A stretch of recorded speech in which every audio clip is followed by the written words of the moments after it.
Baik, kita memasuki segmen kelima, lanjutan debat antar paslon segmen 4 tadi. Segmen ini masing-masing paslon akan bertanya balik. Siap? Silakan paslon nomor 2 memberikan pertanyaan ke paslon nomor urut 1.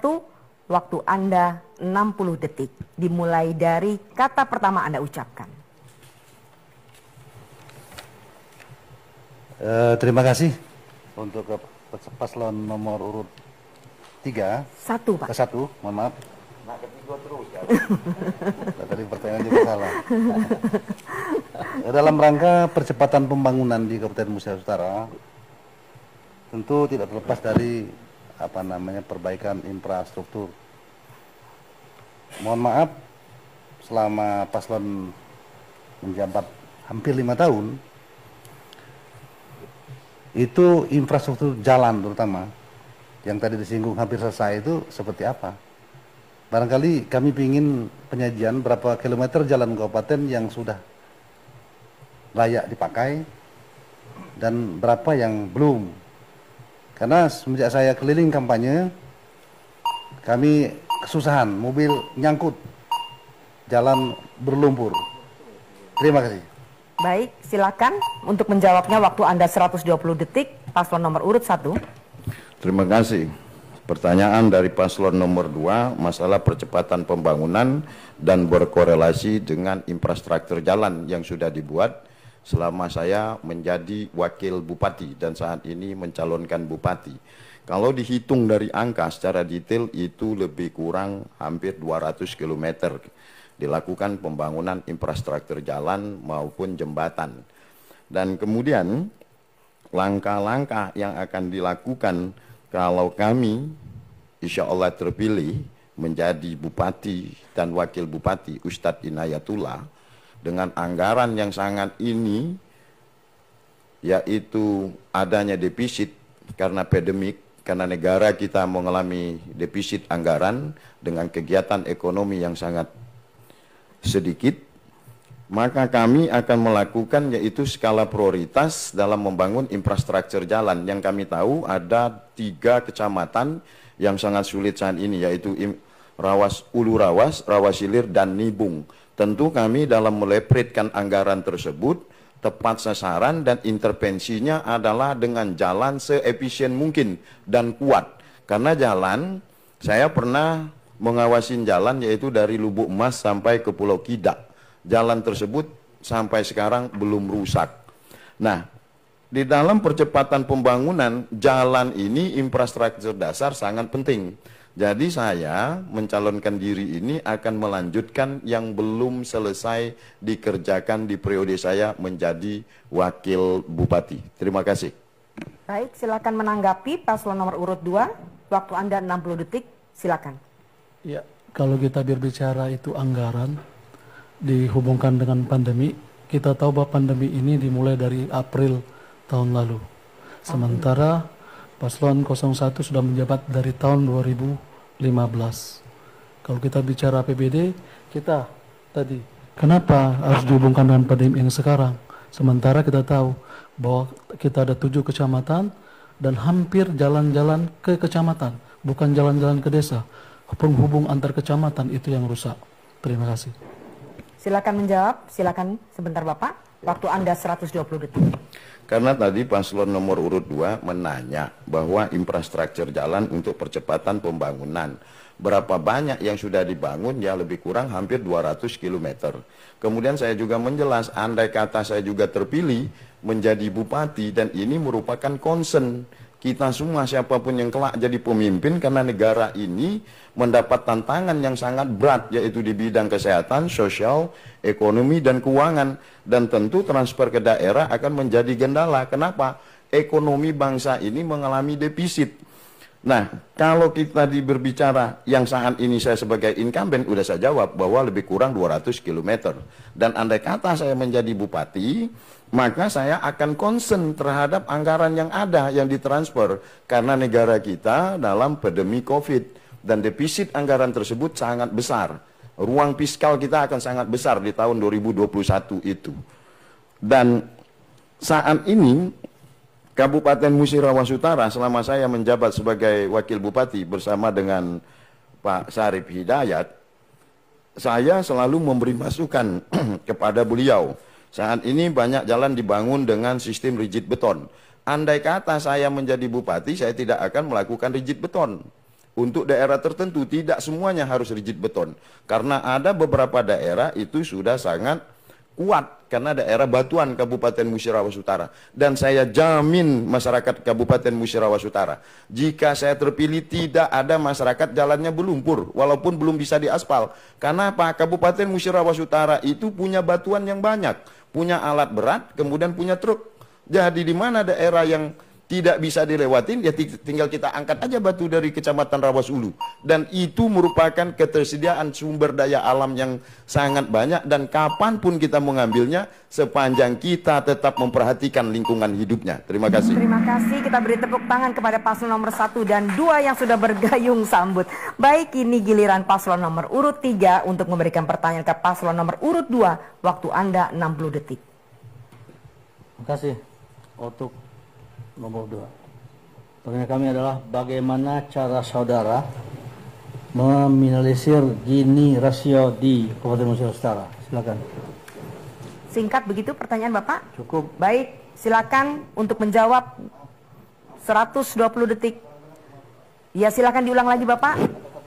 Ya. Paslon nomor 2 kurang mendengar. Bagaimana cara saudara meminimalisir Gini rasio di Kabupaten Musirawas Utara? Gini rasio Pak, Gini rasio. Ya, cukup. Silakan Pak untuk langsung menjawab 120 detik. Paslon nomor urut 2. Sorry, ya paslon nomor 2. Terima kasih. Jadi barangkali yang maksud Pak Sarip perbedaan antara kemiskinan dengan yang layak. Begitu ya? Sebentar Bapak, ini kayaknya agak kurang nyambung. Baik, langsung aja Bapak jawab tanpa perlu mempertanyakan kembali. Iya. Ya. Jadi untuk mengurangi kesenjangan antara katakanlah si kurang beruntung dengan yang lebih beruntung, kita akan menerapkan memberikan peluang kepada masyarakat yang kurang mampu untuk lebih diberdayakan. Ya. Kalau dia memang kita pantau ada dia bisa bertani tapi dia tidak punya tanah, barangkali kita fasilitasi. Karena di Muratara itu masih banyak tanah yang masih bisa digarap, tanah yang terlantar. Barangkali pemerintah hanya memberikan hak garap kepada mereka sehingga ini akan terjadi sedikit perbedaan antara yang punya dengan yang tidak punya. Barangkali seperti itu. Terima kasih. Mau menambahkan calon wakil bupati? Tidak. Baik, silakan Pak paslon nomor urut 3 untuk menanggapi jawaban dari Anda. Jadi adanya 120 detik waktunya ya. Ya. Pendapatan itu kita usahakan bahwa setiap sektor daerah harus sama. Tidak ada kesenjangan pendapatan. Tentu usaha kita adalah pembangunan di situ. Kami juga telah ada program pemamatan lahan terlantar. Alhamdulillah sekarang sudah hampir 2.000 hektar kita menjadikan lahan produktif. Ini menunjukkan bahwa kita berusaha untuk mengecilkan risiko dari Gini rasio itu. Cukup. Baik, silahkan menanggapi kembali paslon nomor urut 2 kepada paslon nomor urut 3. Waktunya 120 detik, tadi Bapak 60 detik ya, silakan. Perbedaan kesenjangan itu ada faktor utama penyebabnya. Berbedanya tingkat pendidikan dan berbedanya kemampuan seseorang untuk mendapatkan sesuatu. Maka dari itu kita setarakan tingkat pendidikan dengan tadi dari visi misi kita. Kalau program sekolah gratis itu sudah gratis dari pusat. Kita berikan pakaian sekolah gratis supaya seluruh anak dapat bersekolah, supaya tidak membebankan orang tua dengan pakaian-pakaian sekolah gratis. Dengan adanya tingkat pendidikan yang tinggi sehingga daya kemampuan sumber daya manusia bisa bersaing dan dapat melakukan pekerjaan. Tentunya dengan bekerja kita dapat penghasilan. Nah dari itulah maka itu kita kita beri supaya kesenjangan itu tidak ada dan kesenjangan itu tidak terjadi. Terima kasih. Masih ada waktu, silakan. Kalau kita lihat di pedesaan itu memang terdapat kesenjangan yang kadang-kadang kesenjangan itu seperti disengaja. Karena misalnya ada bantuan, ini keluhan masyarakat semenjak kami berkeliling ini, bantuan COVID-19 itu penuh intervensi. Ada politis, ada calon yang buat gambar dia, padahal itu bantuan presiden, bantuan BI, kami tahu itu, ya. Inilah yang membuat kesenjangan yang terlalu jauh. Selalu dibuat-buat. Saya kira Pak Sarip bisa tahu itu, karena nanti mungkin Pak Sarip juga bagian dari itu, walaupun tidak saya langsung, ya. Karena banyak yang mengeluh kepada saya, Pak Akis, tolong kami masa dapat kami, karena kami ya macam-macam, begitulah seperti itu. Terima kasih. Sayang sekali Bapak Anda tidak punya kesempatan untuk menjawab sedikit. ya. Silakan. Yang membuat kesenjangan itu adalah pemerintah itu sendiri. Kalau dia berlaku adil kepada masyarakat, insya Allah kesenjangan itu tidak akan terjadi.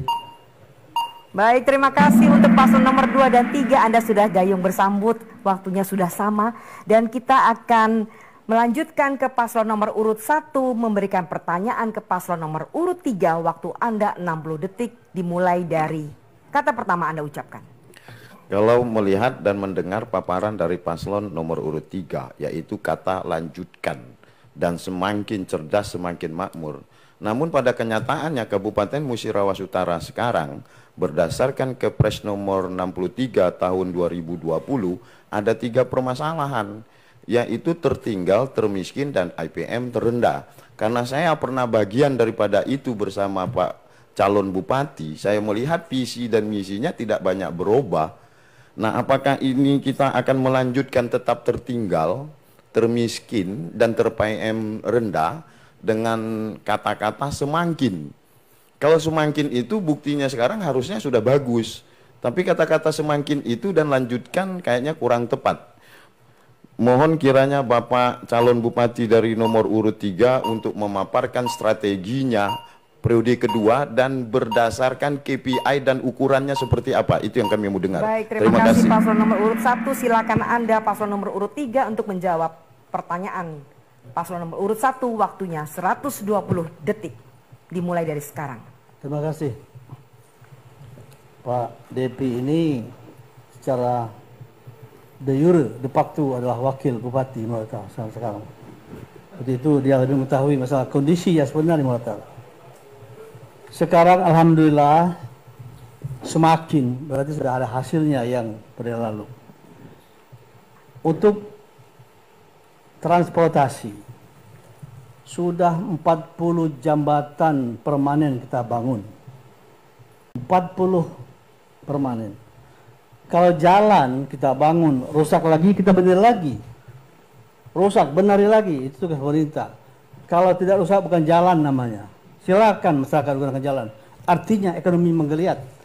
Truk sawit lewat di situ, karet lewat, toke kelangan pun lewat, ya batu pun lewat. Ekonomi menggeliat. Untuk itu kami tahapan pertama adalah membangun jambatan, baru jalan. Insya Allah kalau kami terpilih tahun 2021 dan 2022 jalan Moratala akan mulus semuanya. Baik. Kemudian masih ya silakan. Kemudian masalah infrastruktur dasar. Kenapa kami katakan semakin? Kami sudah selesai. 7 kecamatan sudah dibangun, 8 puskesmas rawat inap dan standar kesehatan. Kemudian rumah sakit tahun ini selesai dengan bantuan 3 tahun DAK. Kita usahakan dana pusat. Kenapa tertinggal? Karena tertinggallah listrik 100% masuk desa. Air bersih semuanya sudah selesai. Insya Allah akan kami lanjutkan lebih baik lagi di tahun mendatang. Kemudian kami tambah lagi yang bantuan-bantuan tadi yang sifatnya sangat menyentuh masyarakat. Kami usahakan itu akan terwujud apabila kami dipercaya masyarakat untuk bupati yang berikutnya. Terima kasih. Baik, lanjut saja kita kepada paslon nomor urut 1 untuk menanggapi jawaban pertanyaan paslon nomor urut 3. Waktu Anda 60 detik. Kepres nomor 63 tahun 2020 Itu yang jadi bahasan dalam pertanyaan ini tentang visi misi Bapak disebut semakin makmur, semakin cerdas dan sebagainya. Ini dilihat dari letak Kepres ini adalah SDA-nya, SDM-nya dan letak geografisnya. Jadi kalau SDA Muratara berlimpah, SDM-nya insya Allah bersaing dengan Kabupaten Induk. Geografisnya ini bisa dijangkau tidak lebih dari 4 jam. Jadi kalau saya bertanya langsung dengan Pak Bupati sama Pak Haji Depi Suartoni karena beliau sama. Jadi kira-kira ada langkah apa, strategis apa sebagai Wakil Bupati Pak Suryan untuk memberikan masukan kepada Bupati agar ini bisa jadi masukan tambahan untuk Bupati untuk melepaskan status ini menjadi lebih maju, semakin cerdas, semakin makmur. Kira-kira bagaimana menurut Pak Suryan? Baik, silakan Bapak Wakil Calon Bupati untuk menjawab dari Wakil Bupati paslon nomor urut 1. Saya akan Waktu Anda 120 detik, silakan. Saya akan membangun ekonomi kerakyatan. Dan saya akan membangun lahan-lahan tidur untuk ditanamin jagung, kedelai, itu untuk memasukkan ke pabrik pakan ayam, dan pabrik itu kalau kedelai karena kita kan sekarang lagi import itu kedelai, nah mungkin kita akan menyuplai kedelai ini ke pabrik susu kedelai, kedua pabrik tahu dan pabrik tempe. Saya bisa dilanjutkan Pak Sarip. Silakan, masih punya waktu paslon nomor 3. Cukup. Cukup. Sudah tidak bisa menanggapi lagi, sudah selesai, close untuk segmen kelima ini. Kita beri tepuk tangan paling meriah untuk segmen kelima ini kepada 3 paslon dan alhamdulillah sudah berjalan dengan lancar. Dan kita akan lanjut ke segmen ke-6 yang merupakan segmen terakhir setelah pesan yang satu ini.